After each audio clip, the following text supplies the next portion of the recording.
Halo mahasiswa sekalian. Perkenalkan, nama saya Romauli Nenggolan. Saya adalah salah satu dosen di Universitas Ciputra. Selamat datang di video tutorial tentang cara membuat modified mind mapping. Saat ini saya Romauli Nenggolan akan menjadi instruktur yang menemani kalian sepanjang video tutorial ini. Dalam video ini kita akan menggunakan modified mind mapping untuk menganalisa suatu bacaan.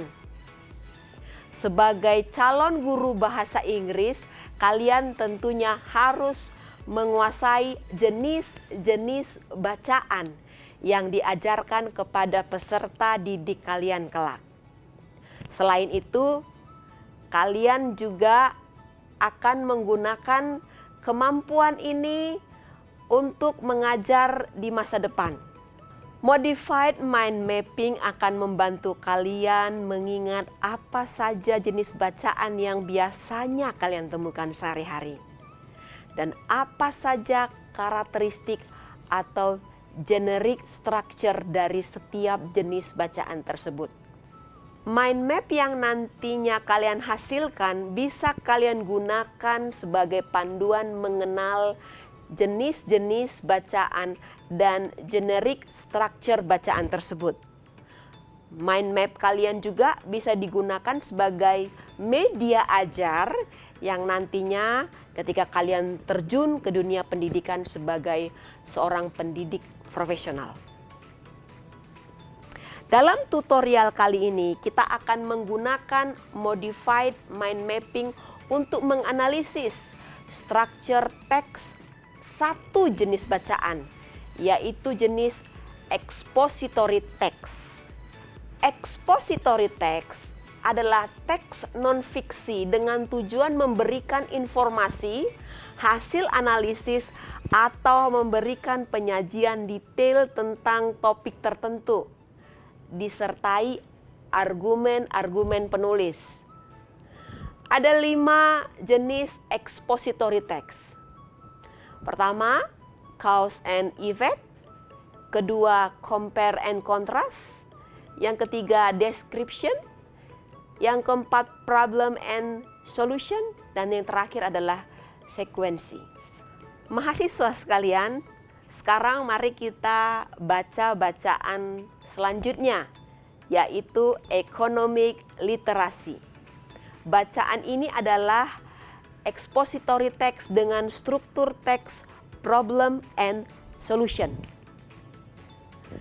Sekarang kita mau membuat mind map untuk menganalisa struktur teks dalam bacaan ini. Kalian juga bisa berlatih membuat mind map-nya. Ayo kita berlatih bersama. Terlebih dahulu, siapkan kertas untuk membuat mind map kalian. Kertasnya bisa berupa digital paper di gadget, bisa juga kertas putih polos.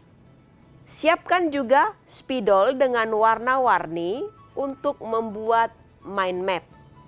Kita mulai dengan membuat lingkaran di tengah dan menuliskan judul bacaan di dalam lingkaran tersebut, yaitu economic literacy.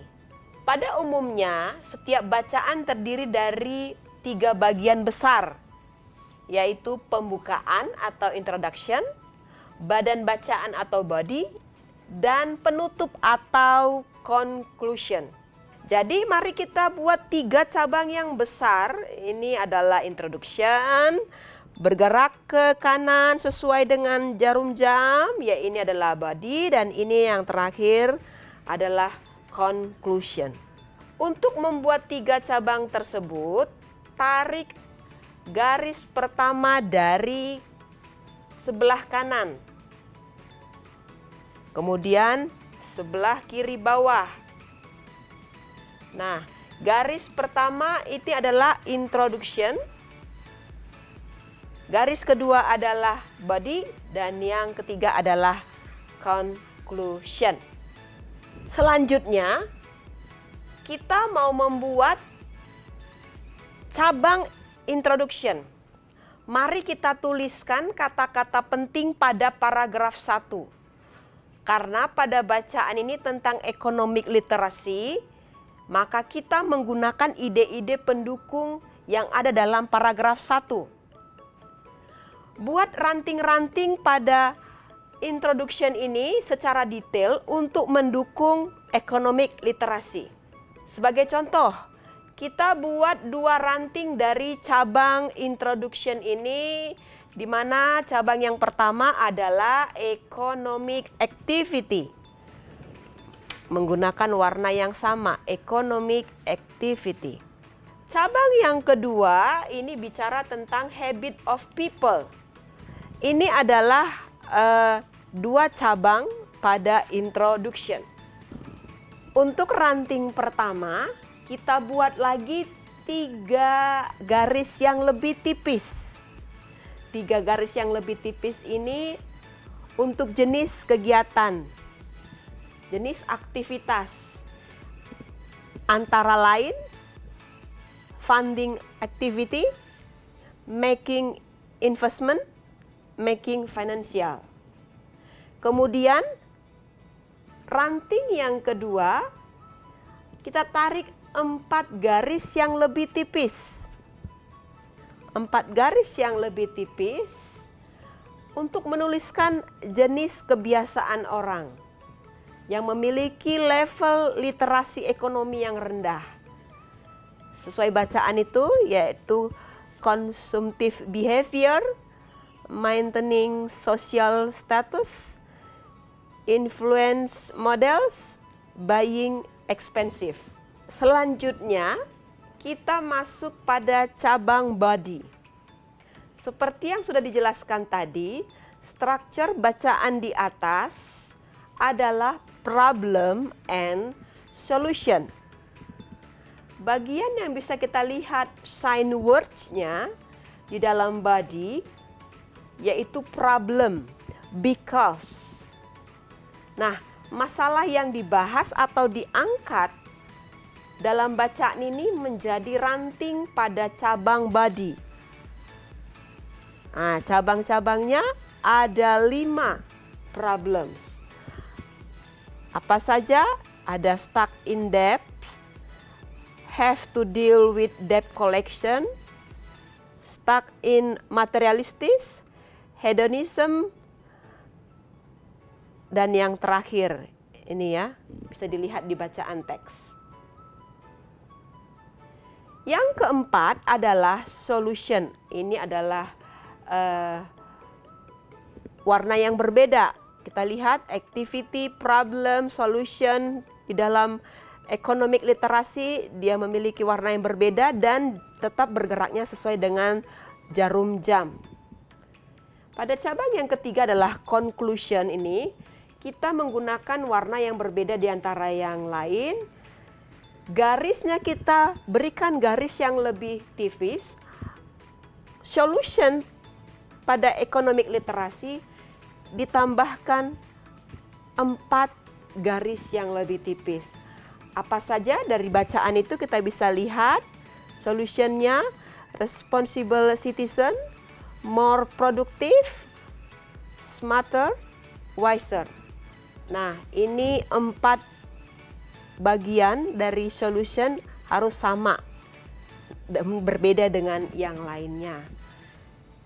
Inilah mind map untuk menganalisa bagaimana economic literasi pada bacaan kita di bagian ini. Setelah menggunakan mind map untuk menganalisa bacaan tadi, sekarang mari kita saksikan lagi mind map yang kita hasilkan bersama-sama. Bisakah kalian melihat struktur teks ekonomi literasi dalam map kalian? Setiap kali kalian melihat map itu, kalian bisa mengingat kembali dan mengkonstruksikan bagaimana cara menganalisa bacaan untuk menentukan jenis struktur bacaan tersebut. Kalian juga bisa menggunakan mind map ini sebagai alat bantu untuk mengajar kepada siswa kalian nantinya. Mind map ini sangat berguna terutama bagi siswa yang mengalami kesulitan menghafal kosakata bahasa Inggris dan urutan ide dalam bacaan yang harus dipahami. Selanjutnya, kita akan menggunakan mind map ini untuk meringkas isi bacaan tadi. Sekarang kalian bisa melihat perbedaan antara bacaan ekonomi literasi yang asli dengan yang kalian ringkas menggunakan mind map. Namun, struktur teksnya tetap harus sama, yaitu expository text dengan bentuk problem and solution. Menggunakan mind map yang kalian buat sendiri untuk menjelaskan secara lisan atau meringkas isi bacaan akan membuat tulisan kalian bebas dari plagiasi. Karena kalian menggunakan pemahaman kalian sendiri yang dihasilkan lewat pembuatan mind map kalian masing-masing. Nah, sekian video tutorial kita di sini. Kalian bisa menggunakan modified mind mapping untuk menganalisis struktur teks. Selamat berlatih menggunakan modified mind mapping dan sampai jumpa di video tutorial selanjutnya. Salam sehat. Saya Romauli Nainggolan.